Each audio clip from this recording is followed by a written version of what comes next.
મનમાં ભરીને નહીં પણ મન ભરીને જીવવા જેવું જીવન છે, કારણ કે આ જીવન છે, આજીવન નથી. એટલે આનંદ કરતું રહેવું સાહેબ, મોજ કરતું રહેવું. કારણ કે જેના જીવનમાં મસ્તી નથી એનું જીવન છે ને પસ્તી જેવું હોય. અને પસ્તીની કિંમત તો તમને ખબર છે. હમણાં તો ભાઈ ટ્રેનમાં હું જતો હતો ને તો 4-5 જણા અલગ અલગ છાપા લઈને બેઠા હતો. એક છાપું પણ 4-5 જણા વાંચતા હતો છાપામાં. એક આ બાજુ ખૂણે બેઠો હતો ને એક આ બાજુ ને એક આ બાજુ ને. એક પેપરમાં 5 જણા અલગ અલગ પાના કર્યા હતા અને એ વાંચતા હોય. તમે સાહેબ જુઓ, એક જણો પેપર વાંચતો કે આ લે કે ટ્રેન ઊંધી પડી. મેં કીધું ટ્રેન ઊંધી નથી પડી, છાપું ઊંધું છે. સીધું ગઈ કીધું.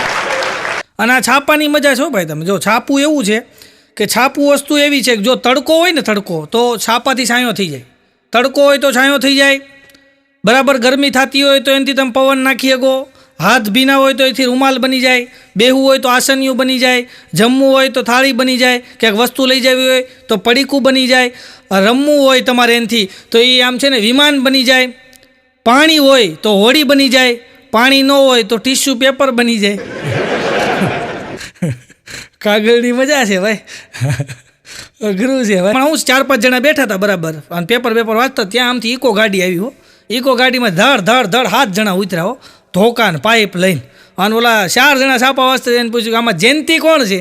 જયંતિ. હકીકતમાં એમાંથી એક જયંતિ નહોતો, પણ એક જણાએ છાપામાં ડોકો કાઢીને કહે હું છું જયંતિ, શું કામ છે? અને ઓલા તૂટી પડ્યા. એવો ધોયો જેમ બેટ્સમેન છે ને બોલરને ધોવે એવો ધોયો. પછી તો મારીને એ લોકો ઇકો લઈને વહી ગયા. પછી ઓલા 3 જણા બેઠા તેણે કીધું કે તું ક્યાં જયંતિ છો? તારે શું કામ કેવું છે જયંતિ છો? એ કે આપણે જાણવું તો જોઈએ ને જયંતિને શું કામ છે. લે આ કામ હતું. હા, એણે જાણ્યું. બોલો, અમુક આવા જાણવાવાળા વધારે છાપામાં જાણતા જ હોય, બીજું કાંઈ ન હોય. અને અમુક એવા નબળા વિચારના માણસો તમારી આજુબાજુમાં ફરતા છે. તમે જોજો, સવારના પોરમાં એ છાપું લે ને તો શ્રદ્ધાંજલિનું પાનું ખોલીને જ બેઠા હોય. બોલો, અને એમાં જો કોઈ એનું ઓળખીતું ન ગુજરી ગયું હોય તો છાપાનો ઘા કરે. આજના પૈસા પડી ગયા. પેલા કોઈક જીવે છે ને જીવવા દે ને. હમણાં એક જણાએ બરાબર શ્રદ્ધાંજલિનું આમ પાનું હોય ને ખોલ્યું ને, એમાં એક જણાનો ફોટો સીધો ફોન જ કર્યો કે ભાઈ મેં વાંચ્યું, મને દુઃખ થયું, તમારા બાપુજી વૈયા ગયા. ઓલો કે હા વૈયા ગયા. હું કાંઈ બીમાર હતા? ઓલો કે બીમાર નહોતા, હરખું વાંચી ગયા. વૈયા ગયા એટલે અમેરિકા ગયા છે, ગુજરી નથી ગયા.